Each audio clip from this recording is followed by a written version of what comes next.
ये कहानी बैगमैन नाम के एक आदमी की है। वह दिखने में तो इंसान है, लेकिन उसकी शक्ल डरावनी और भूत जैसी है। वह बच्चों को अगवा करता है और उसे बैगमैन इसलिए कहा गया है क्योंकि वह बच्चों को अगवा करने के बाद उन्हें जबरदस्ती अपने बैग में ठूंस देता है। जिस भी बच्चे के पीछे वह पड़ता है उसे पकड़ने के बाद ही चैन लेता है। इस कहानी में भी वह एक बच्चे के पीछे पड़ जाता है। अब सवाल यह है कि क्या बच्चे की फैमिली उसे बचा पाएगी या वह भी बैगमैन का शिकार बन जाएगा। फिल्म की शुरुआत में हम एक बाप और बेटी को देखते हैं जो साथ में समय बिता रहे हैं। लड़की कुछ परेशान लग रही होती है और उसके डैड ये बात नोटिस कर लेते हैं। वह उससे पूछते हैं, बेटा क्या बात है, तुम कुछ परेशान लग रही हो। मैंने तुम्हारी माँ को भी बताया था कि हमारी बेटी के मन में कुछ टेंशन है। उसके डैड ने कहा, अगर तुम्हारे मन में कोई बात है तो तुम हमें बता सकती हो। इस पर उसकी बेटी ने ज्यादा कुछ नहीं कहा, बस इतना बोली, मैं अपने पुराने अनुभवों पास्ट को लेकर परेशान हूँ, लेकिन मुझे लगता है कि मैं धीरे धीरे ठीक हो जाऊंगी। उसके डैड ने मुस्कुराते हुए कहा, अच्छा बेटा, तुम गाड़ी के पास जाओ, मैं तुम्हारे लिए पिज्जा लेकर आता हूँ ताकि तुम्हारा मूड ठीक हो सके। लड़की गाड़ी के पास गई, लेकिन वहां अजीब सा माहौल था। गाड़ी के पास लगी लाइट्स जलने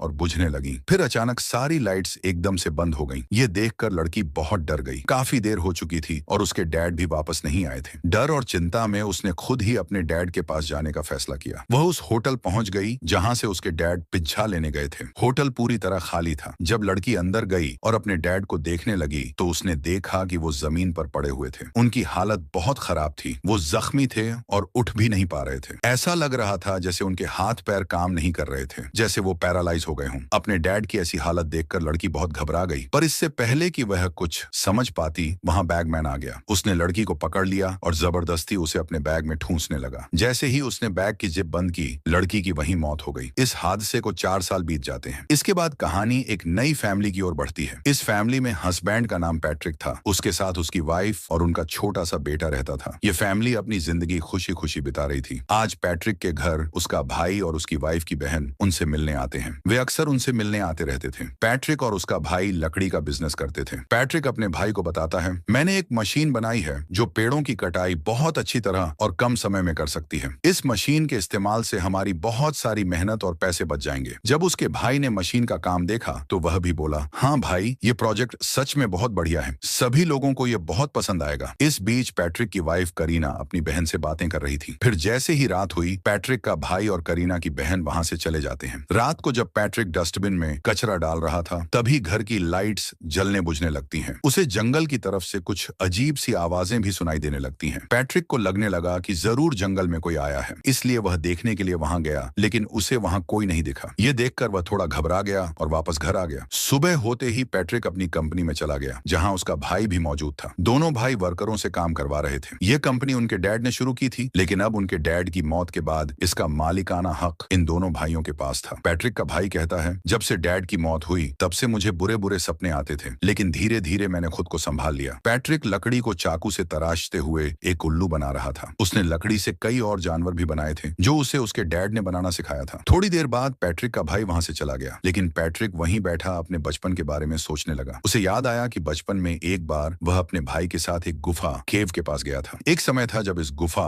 केव के अंदर खुदाई का काम हुआ करता था, लेकिन कुछ समय से वहां काम बंद हो गया था और तब से वहां कोई आता जाता नहीं था। छोटा पैट्रिक जब उस गुफा के पास खड़ा था, तभी गुफा के अंदर से एक आदमी बाहर आने लगा। उस आदमी के हाथ में एक कैंची थी और वह चुपके से पैट्रिक के बाल काट लेता है। यह देखकर पैट्रिक बुरी तरह डर गया और नीचे गिर गया, लेकिन तब तक वह आदमी वापस गुफा के अंदर चला गया। पैट्रिक भी डर के मारे वहां से भाग गया। अब मौजूदा समय प्रेजेंट टाइम में कहानी करीना पर आती है। वह घर में अपने बच्चे के साथ खेल रही होती है, लेकिन फिर वह अपने लैपटॉप पर काम करने लगती है, जिससे उसका ध्यान अपने बच्चे से हट जाता है। उसका बच्चा खेलते खेलते जंगल की ओर चला जाता है। वह असल में एक गुड़िया डॉल का पीछा करते हुए आगे बढ़ता जा रहा था। कुछ समय बाद करीना को अपने बच्चे का ख्याल आया। उसने उसे देखने के लिए इधर उधर नजर दौड़ाई, लेकिन जब वह दिखाई नहीं दिया तो वह घबरा गई और हर जगह उसे ढूंढने लगी। बच्चा नहीं मिलने पर करीना और भी परेशान हो गई और जंगल में जाकर देखने का फैसला किया। जंगल में कुछ दूर जाने के बाद आखिरकार उसे अपना बच्चा मिल गया। ये देखकर करीना की जान में जान आ गई। उसने बच्चे को गोद में उठाया और घर ले आई। रास्ते में उसने महसूस किया कि यह उसकी गलती थी। उसने खुद से कहा, मुझे अपने बच्चे को इस तरह अकेला नहीं छोड़ना चाहिए था। रात को जब पैट्रिक घर आया तो करीना ने उसे यह सारी बात बताई। वह दोनों इस बारे में बात कर ही रहे थे कि अचानक घर की लाइट्स फिर से जलने बुझने लगी, जैसे पहले भी हुआ था। यह देखकर पैट्रिक हैरान रह गया। उसने सोचा कि लाइट के साथ ऐसा क्यों हो रहा है, लेकिन उसने इस बात को नजरअंदाज कर दिया। इसके बाद पैट्रिक अपने लैपटॉप पर काम करने चला गया। वह लकड़ी को चाकू से तराशते हुए उल्लू बना रहा था, जिसे वह काफी समय समय से बनाने की कोशिश कर रहा था। तभी उसे एक मेल मिली। उसमें लिखा था कि एक बड़ी कंपनी उसे कर्ज देने के लिए तैयार नहीं है। इस बात से पैट्रिक को गुस्सा आ गया और उसने उस चाकू को टेबल पर जोर से मारकर तोड़ दिया। फिर उसने उसे उठाकर कचरे में फेंक दिया। थोड़ी देर बाद पैट्रिक को अपने बेटे के कमरे से आवाजें सुनाई दी। ऐसा लग रहा था जैसे उसका बेटा किसी से बातें कर रहा हो। वह तुरंत उसके कमरे में गया और उससे पूछा, तुम किससे बातें कर रहे थे? बच्चे ने मासूमियत से जवाब दिया, यहाँ एक डॉल थी, मैं उसी गुड़िया से बातें कर रहा था। पैट्रिक ने इधर उधर देखा, लेकिन उसे वहां कोई डॉल नजर नहीं आई। हालांकि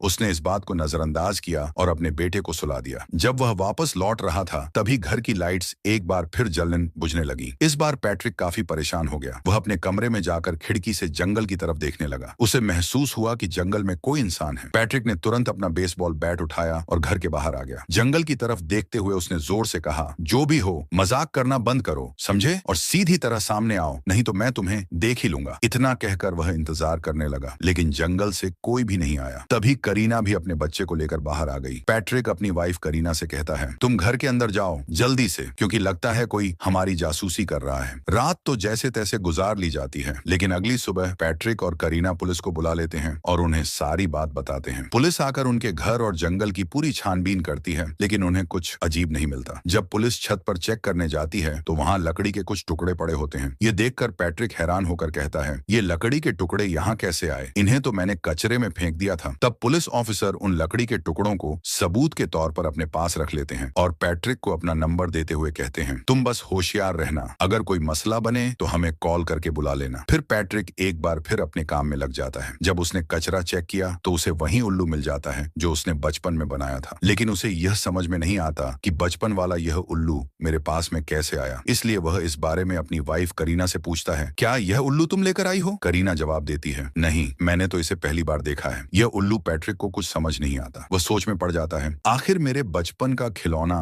आज मेरे पास कैसे आ गया? साथ ही यह भी पता चलता है कि पैट्रिक ने जो चाकू तोड़कर कचरे में फेंक दिया था वह भी वहां से गायब हो चुका था। अब करीना पैट्रिक से कहती है, हमारा बच्चा हर वक्त बांसुरी बजाता रहता है और इस वजह से मुझे काम करने में परेशानी होती है। फिर वह पैट्रिक को बांसुरी देते हुए कहती है, तुम इसे छुपा कर रखो। पैट्रिक उस बांसुरी को एक डब्बे में रख देता है। फिर वह खुद अपने बेटे के साथ खेलने लगता है। इसके बाद उसका बेटा नहाते हुए जिद करने लगता है कि मुझे वही बांसुरी चाहिए। इस पर पैट्रिक गोदाम में जाता है, क्योंकि वह बांसुरी जिस डब्बे में रखी थी वह अब गुदा संग्रहण स्थान में रख दी गई थी। पैट्रिक के जाने के बाद बच्चा अकेला था तो बैगमैन खिड़की खोलकर बाथरूम में घुसने लगा, लेकिन पैट्रिक को इस बात का अंदाजा हो गया कि कुछ गड़बड़ है। इसीलिए पैट्रिक तुरंत वापस अपने बच्चे के पास आ गया और उसे संभालने लगा। उसी समय करीना भी आ चुकी थी, क्योंकि उसने भी अपने बच्चे की आवाज सुनी थी। उनका बेटा बिल्कुल ठीक था, लेकिन वह यह कह रहा था, मैंने यहाँ एक डॉल देखी। पैट्रिक परेशान था क्योंकि उसे बांसुरी नहीं मिली थी, हालांकि उसने उसे डब्बे में रखा था। इसके बाद पैट्रिक कचरे को भी चेक करता है, ये सोचकर कि शायद किसी ने उसे गलती से फेंक दिया होगा, लेकिन कचरे में भी बांसुरी नहीं मिलती। अब वह परेशान होकर अपने कमरे में सोने चला जाता है, लेकिन तभी उसके फोन पर घर के अलार्म का मैसेज आता है जिसमें बताया जाता है कि कुछ गड़बड़ है। इसलिए पैट्रिक अलार्म चेक करने जाता है, लेकिन वह तो बिल्कुल ठीक था, बस किसी ने उनके शेड का दरवाजा खोल दिया था। जब पैट्रिक शेड का दरवाजा बंद करने जाता है तो वहां एक डॉल दिखती है जिस पर एक कैप, टोपी भी पहनी हुई थी, और यह कैप बचपन में पैट्रिक भी पहना करता था, यानी कि वह डॉल उसकी बचपन की थी। ये देखकर पैट्रिक और घबरा गया, क्योंकि अब तो उसकी बचपन की कैप भी वहां आ गई थी। वह जब घर के अंदर वापस आ रहा था तो यह देखकर चौंक जाता है कि घर की सभी खिड़कियां और दरवाजे बंद हैं और वह बाहर ही रह गया। वह घर के अंदर नहीं जा पा रहा था, लेकिन जब उसने दरवाजे की खिड़की से झांक कर देखा तो उसे अंदर बैगमैन दिखा। पैट्रिक काफी घबरा गया और जल्दी से दरवाजे की खिड़की तोड़कर पहले दरवाजा खोला और फिर फौरन अंदर आ गया। वह सबसे पहले अपनी वाइफ और बेटे के पास गया और उनकी जान बचाई, लेकिन जब उसने घर को चेक किया तो उसे कोई भी नहीं मिला। पैट्रिक बहुत डरा हुआ था। अगले दिन उसने पुलिस को बुला लिया। पुलिस ऑफिसर ने उसे सलाह दी, तुम्हें अपने घर के बाहर सीसीटीवी कैमरा लगवा लेना चाहिए। अच्छा ये बताओ, घर से क्या कोई चीज गायब भी हुई है? इस पर पैट्रिक कहता है, हाँ, मेरे बेटे की बांसुरी जो वह अक्सर बजाया करता था। ऑफिसर उसे शांत करते हुए कहता है, घबराओ नहीं, हम अब से तुम्हारे घर के आसपास ही रहेंगे। लेकिन पैट्रिक फिर भी परेशान था। उसे कुछ समझ नहीं आ रहा था कि आखिर हो क्या रहा है और क्यों उसके लिए दिन ब दिन मसले बढ़ते जा रहे हैं। वह इस बारे में अपने भाई को भी बताता है और कहता है, बचपन में जो मैंने उल्लू बनाया था वह आज मेरे पास आ चुका है, और जो कैप मैं हमेशा पहना करता था वह भी किसी ने लाकर रख दी है, लेकिन मैं यह नहीं जानता कि ऐसा आखिर किसने किया। अब रात को जब पैट्रिक सो रहा था तो उसे बुरे बुरे सपने आने लगते हैं, जैसे बैगमैन उसे और उसके बेटे को दूर कर रहा हो। फिर पैट्रिक अपने बचपन के समय को याद करने लगता है। वह सोचता है कि एक दिन जब वह अपने डैड के साथ जा रहा था तो वे उसे उसी केव के पास लेकर गए थे, और वहां उसके डैड ने बताया था कि लोगों का कहना है कि इस केव के अंदर एक बैगमैन रहता है, लेकिन आज तक किसी ने उस बैगमैन को देखा नहीं है। वह बच्चों को अगवा करके ले जाता है। अब पैट्रिक उस समय, क्योंकि वह छोटा था, अपने डैड से कहता है, मैं जानता हूँ आप मुझे डरा रहे हैं ताकि मैं अच्छी तरह पढ़ाई कर सकूं और अपने सारे काम अच्छे से कर सकूं। इस पर उसके डैड कहते हैं, नहीं बेटा, मैं डरा नहीं रहा हूँ, सच बता रहा हूँ। बैगमैन उन्हीं बच्चों को पकड़कर अपने साथ ले जाता है जो अच्छे होते हैं, सारे कहने मानते हैं और अपने काम अच्छे से करते हैं। तो मैं सच जानते हुए भी ऐसा क्यों चाहूंगा? मेरी जान, बस मैं यह कहना चाह रहा था कि तुम भी एक अच्छे बच्चे हो, तो बस संभाल के रहना। अब पैट्रिक का यह ख्याल पूरा होते ही वह अपने घर में एक दिमागी डॉक्टर को बुलाते हैं। डॉक्टर पैट्रिक को चेक करके उसे बताती है, पैट्रिक को बस नींद की कमी है, इसकी नींद पूरी नहीं होती, इसी वजह से उसे अजीबोगरीब चीजें नजर आती हैं और कुछ ऐसी चीजें जो हकीकत में होती भी नहीं है। मुझे अपनी रिसर्च से पता चला है कि पैट्रिक को बचपन में भी अजीब सा आदमी दिखाई दिया करता था, जिसे पैट्रिक ने अपने ड्राइंग्स में बनाया था, पर हकीकत में वह आदमी नहीं था क्योंकि उसे किसी ने भी नहीं देखा था। तो ये बस पैट्रिक का ख्याल था। इतना परेशान होने के बाद डॉक्टर पैट्रिक को सलाह देती है, अच्छी नींद लिया करो, लेकिन फिर भी अगर तुम्हें डर लगे तो एक बार अपना घर बदल कर देख लो। उसका यह आइडिया पैट्रिक और करीना को पसंद आया, इसलिए वे एक होटल में कुछ दिन रहने का फैसला करते हैं और अपने बेटे को करीना की बहन के घर छोड़ देते हैं ताकि वह कुछ दिन वहां रहे और उसका मूड अच्छा हो जाए। फिर पैट्रिक और करीना होटल में आ जाते हैं। दोनों बातें करने लगे। करीना उसे पूछती है, तुम्हारे साथ बचपन में क्या हुआ था? तब पैट्रिक बताता है, अपने डैड की बैगमैन वाली बात से मैं काफी डर गया था, लेकिन मेरे डैड फिर मेरे पास आए और उन्होंने मुझे एक चाकू दिया और कहा कि बैगमैन तुम्हारे आसपास भी रह सकते हैं, तो अपनी हिफाजत के लिए इसे हमेशा अपने पास रखो और अगर तुमने यह चाकू खो दिया तो बैगमैन फिर तुम्हें नहीं छोड़ेगा। और देखो, आज वह चाकू मुझसे खो गया है। उधर हम करीना की बहन को देखते हैं जो फोन पर किसी से बात कर रही थी और करीना का बेटा आराम से सो रहा होता है, पर अचानक लाइट जलने बुझने लगती है जिससे वह थोड़ी घबरा जाती है और जाकर बच्चे को चेक करती है जो बिल्कुल ठीक था। पर तभी दरवाजे की बेल बजती है और जब उसने जाकर चेक किया तो वह बैगमैन था जो यहाँ भी आ गया था। उसे देखकर करीना की बहन काफी डर गई और जल्दी से जाकर बच्चे को संभालती है। वह मदद बुलाने के लिए किसी को कॉल करने की कोशिश करती है, पर अब तक सारी चीजों ने काम करना बंद कर दिया था, इसीलिए वह हाथ में चाकू लिए करीना के बेटे को लेकर अलमारी में छुप जाती है। पर बैगमैन, जो उन्हें देख चुका था, यहाँ भी आ जाता है उन्हें पकड़ने के लिए। बैगमैन करीना की बहन को पकड़ लेता है, लेकिन अपने बचाव में वह भी उस पर हमला करती है और खुशकिस्मती से अपनी और बच्चे की जान बचा लेती है। कुछ देर बाद यहाँ पैट्रिक, करीना और रेस्क्यू टीम भी आ जाती है। करीना की बहन को थोड़ी सी चोट आ गई थी, इसलिए उसकी पट्टी कर दी जाती है। फिर पैट्रिक फैसला करता है कि वह अपनी फैमिली को लेकर अपने भाई के घर रहेगा, तो वह उन लोगों को लेकर अपने भाई के घर आ जाता है। अब करीना की बहन काफी डरी हुई थी, तो करीना उसे संभालती है और कहती है कि तुम्हें डरने की जरूरत नहीं है क्योंकि मैं तुम्हारे पास हूँ। करीना की बहन बताती है कि वह आदमी बहुत अजीब और खतरनाक था और जब उसने मेरे चेहरे को पकड़ा तो मैं पैरालाइज हो गई थी, लेकिन शुक्र है कि चाकू की मदद से मैंने हम दोनों को बचा लिया। उधर पैट्रिक के हाथ में बेसबॉल बैट था और वह सारी रात जागने का फैसला करता है ताकि अपने बेटे की हिफाजत कर सके, क्योंकि अब तक वह समझ गया था कि बैगमैन उनके बेटे के पीछे पड़ा हुआ है। लेकिन करीना उसे समझाती है कि यहाँ कोई खतरे वाली बात नहीं है क्योंकि हम तुम्हारे भाई के घर में हैं, वह भी घर पर है और बाहर पुलिस भी है, इसलिए तुम बेफिक्र होकर आराम से सो जाओ। इसीलिए पैट्रिक भी लेट जाता है और उसकी आंख लग जाती है। कुछ मिनट बाद जब पैट्रिक ने चेक किया तो देखा कि उसका बेटा बैगमैन के पास पहुंच चुका था। ये देखकर पैट्रिक डर गया और जल्दी से भागकर अपने बेटे के कमरे में आया, लेकिन तब तक बैगमैन उसे ले जा चुका था। पैट्रिक जब अपने भाई के कमरे में आया तो यह देखकर उसके होश उड़ गए कि उसके भाई और उसकी पत्नी की मौत हो चुकी थी। जब वह बाहर आया तो और भी भयानक मंजर था क्योंकि पुलिस वालों को भी किसी ने मार दिया था और जाहिर है यह काम बैगमैन का ही था। वह अकेले ही इन सबको मार चुका था। अब पैट्रिक ने ठान लिया कि वह बैगमैन को छोड़ने वाला नहीं है। उसे लगता था कि बैगमैन ने जरूर उसके बेटे को अपने बैग में डाल रखा है, इसलिए पैट्रिक उसका पीछा करने लगता है। पीछा करते करते वह उसी केव के पास आ गया, लेकिन यहाँ पर काफी अंधेरा था और पैट्रिक के पास कोई हथियार भी नहीं था। तभी उसे केव के अंदर से अपने बेटे की आवाज सुनाई दी जो कह रहा था,